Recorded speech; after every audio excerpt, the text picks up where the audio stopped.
What's going on, guys? CTG Matt back. You read the title. We're ranking MLB third baseman today. I watched how the catcher's ranking video did. If you didn't watch it, please do. It did all right, so I figure, you know what? Third base, what's a better time to do it than now? We are in the middle of the offseason where nothing's really going on. Corbin Burns actually just signed a couple of days ago, so it's kind of a lie. But I would like to rank third baseman because most of them are sticking in the same place. There's one who technically hasn't signed yet, but he is... I'm not going to spoil it. Never mind. Like, comment, share, sub if you are new to the channel. We're going to start off with some honorable mentions. Honorable mention number 1, Jordan Westburg. Young player from Baltimore. I really like him. He's a pretty good player, don't get me wrong. I just don't think he's going to be good enough to be top 5. Remember, we are only ranking top 5. You know how crazy of a jump it would be for somebody like him to make a jump into the top 5 after not really being close to top 5 last year? It'd be a little bit weird. Another shout out, Alex Bregman. Yeah, that was the guy I was talking about when I said that one guy hasn't signed yet. He's not on the list.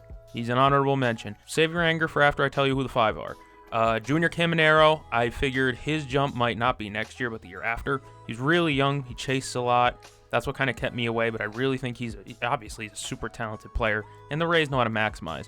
Mark Vientos, another honorable mention. Another guy who just strikes out a ton. I worry for regression because pitcher's going to find your hole in your swing every once in a while, and going into year 2, he struck out a ton year 1.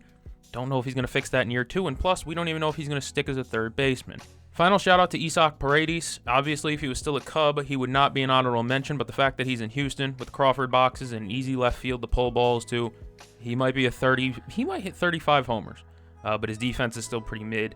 He's kind of a question mark at third base, and on top of that, also, it's his third team in 2 years. So, you know, it might be an adjustment period as well. Let's get into the real list now. Starting off at 5 and going to 1. Number 5, Manny Machado, San Diego Padres. Usually I like to sneak in like an underrated player. Like I mentioned, Junior Caminero, Jordan Westburg, a young guy who could probably make his name this season. But I see Manny Machado and I see a guy who's just so consistently good that I can't rationalize putting another person over him. Plus, most of the other guys in the honorable mentions category aren't really good defenders. And obviously, before you come after me, I know Manny Machado wasn't that good defensively last year. He was in the 47th percentile for fielding run value, -1 OAA, but he's been elite in the past. I mean, Manny Machado's been one of the best defenders at his position in multiple years before last year. I believe it might be a drop-off defensively, but -1 OAA isn't even that bad. Obviously, it could be better, and he himself would probably want it to be better, but the thing is, it's not. And, yeah, that's why he's at 5, not 1. Going into 2024, I really doubted Manny Machado. Kind of a doubter. I saw the underlying statistics from 2023 and thought, kind of scared me off, not gonna lie. And to start 2024, I felt as though I was right. I was sitting there watching him struggle, going, not gonna lie, I kind of thought this was the case. But after the All-Star break and really the second half of the season in general, he just turned into Manny Machado on amphetamines or something. I don't even know. He was on steroids. No, I'm kidding, obviously. Obviously, he isn't the same as 2022 Manny Machado when he was, top 3 in MVP. He was simply ridiculous that season. Of course, he's aged. But he had a 120 OPS plus last year and about league average defense. It might not impress you guys a ton, but for a guy like Manny Machado, who suddenly last year stole 11 bases, by the way. This is why I don't factor in stolen bases as too much as like a meaningful stat anymore. No offense to Manny Machado. His ass should not be stealing 11 bases. I mean, he runs just as fast as my grandfather. The one real knock that I have on Manny is that he doesn't really take walks. A walk rate in the 36th percentile is really not going to cut it for me. I don't like somebody who chases a ton and strikes out a ton, but the thing is, Manny Machado doesn't strike out a ton. He might chase, but he does not strike out. His K rate's below 20%. That's pretty good. Obviously, he doesn't play in the most hitter-friendly park either. That doesn't do him any justice. But Manny Machado is still one of the best third basemen in baseball. He's one of the elder statesmen that I like, and I'm a real big fan of Manny Machado. So I'm curious to see what his 2025 has in stock. I expect a little bit of regression, but not enough to where I'm thinking he's fallen off completely. Turned down my light one little notch because it was starting to hurt my eyes a little bit. I'm filming back-to-back videos here. Relax. Number 4, Boston Red Sox, Rafael Devers. I hate him. I very much do. I'm a Yankees fan. I hate just about every player on the Red Sox, and Rafael Devers owns my favorite pitcher. So I really do have reason to dislike this man. But there's one thing I can't deny. 139 OPS plus, 28 homers, 34 doubles, and 5 triples. 5 triples out of Rafael Devers. He was one of the best hitters in baseball last year until like the last back half of the season. But toward the back half of the season, you could say he wasn't really playing for much. The team wasn't really that good last season down the stretch. They started to really fall off a cliff. And you could tell he wasn't really putting in as much thought as he was early in the season or when they were in the playoff hunt, so I'm not going to kill him for that. The major downside in Rafael Devers' game is he might as well be playing defense with a blindfold on. He is bad, like beyond bad as a third baseman. He's going to have to transition to first eventually. I thought it was going to be this offseason. I thought maybe they bring in Bregman, reunite him with Cora. But Devers, his fielding run value is terrible. His arm doesn't make up for it. I just want to know what happened in 2019 as to where Rafael Devers was one of the best defensive third basemen in baseball. What happened? I'm so confused. But like I said before, he should be a move to first base eventually. This should be a guy that moves from one corner to the other, maybe in about a year or two. Eventually, ideally, if they can get a better third baseman, or at least a good one that could fill in his shoes.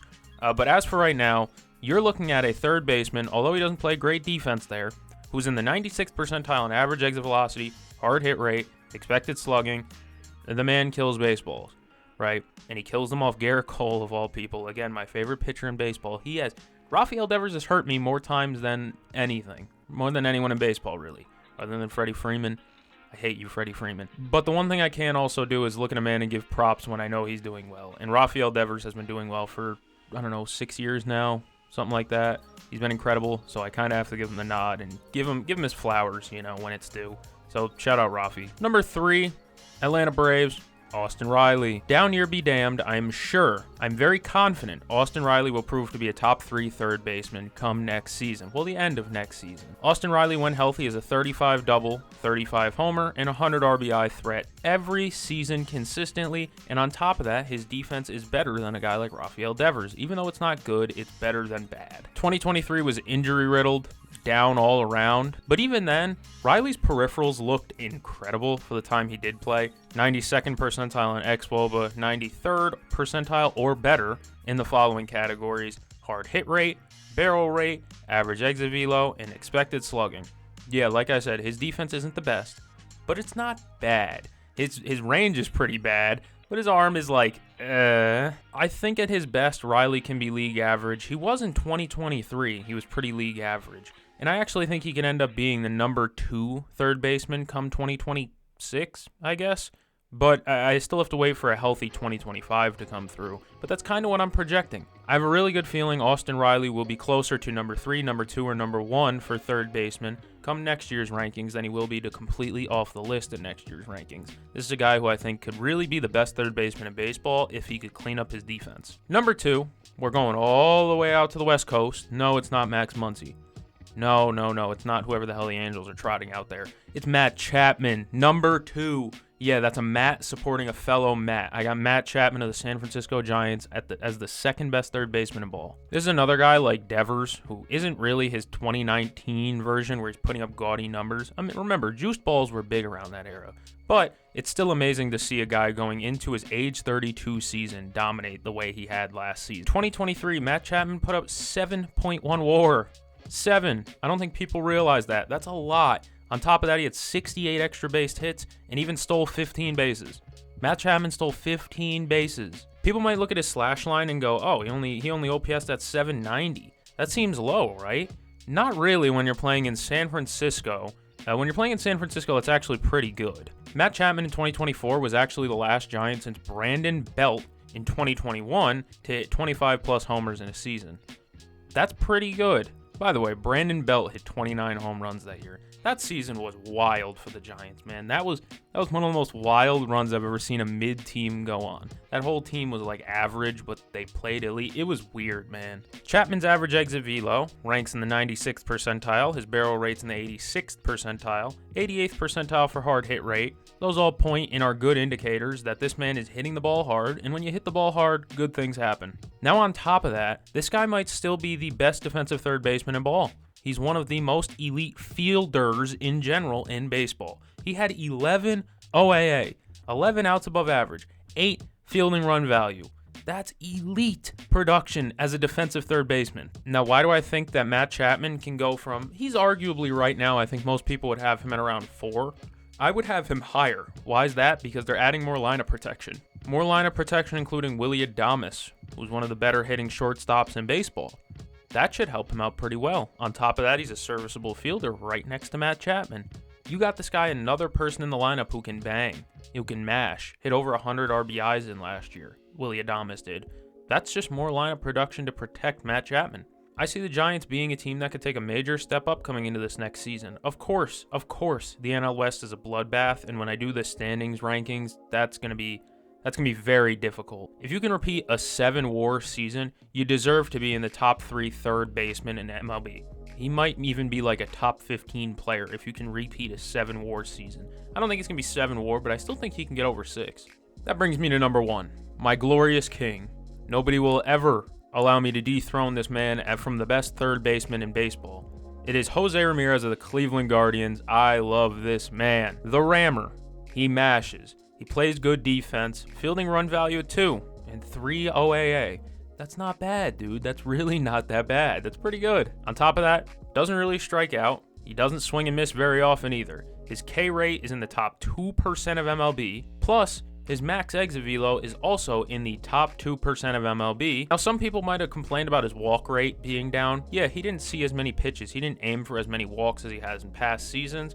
But he leaned into his power side more, which resulted in him hitting and tying his career-high 39 home runs. That career high goes back to when the ball was juiced, by the way. Plus, there's an extra layer to his game that I don't think any other third baseman in MLB has right now. Maybe like 2 that I can think of off the top of my head, but it's speed. Jose Ramirez is fast as hell. His sprint speed is in the 74th percentile of MLB, but he stole 41 bases last season. He was only caught 7 times. He steals bases, he hits bombs, he hits in the middle of the order, hits for RBIs, gets on base pretty well, doesn't strike out a ton. He was 1 double and 1 home run away from a 40-40-40 season, but I'm sure you've heard that by now. That's been regurgitated a million times. But at the end of the day, the reason that he didn't get 40-40-40 was because they canceled the last game of the season. Just saying that he could have hit a double and a homer in that game. Simply put, Jose Ramirez is one of the 10 best players in baseball, and that's being generous, putting him in the top 10. This man could easily be in the top 5 as well. He's productive with everything. A good fielder, a good hitter, and a good base runner. He's damn near a 5-tool athlete. And mind you, this was a guy who came into MLB as a super utility. He was a utility man when he broke in, for Christ's sake. The story of Jose Ramirez is one of the best in MLB, and I enjoy watching him. My dad hates him. I love him. I think he's the best third baseman in baseball, and if I'm being honest, I don't have an MLB jersey yet in my collection. I feel like I should, but I feel like the most important one to me is getting a Jose Ramirez jersey. He is just simply put my favorite player in baseball. They can never get me to hate my freaking pudgy goat. If you enjoyed this video, make sure to like, comment, share, sub. Let me know your top 5 third basemen for the end of 2025. Remember, this isn't for beginning of 2025. This is for the end. I am predicting the top 5 third basemen for this season, for the entirety of the season. We'll come back to this at the end of the season. If you enjoyed, like I said, I'm going to go catch the game. See you guys in the next one.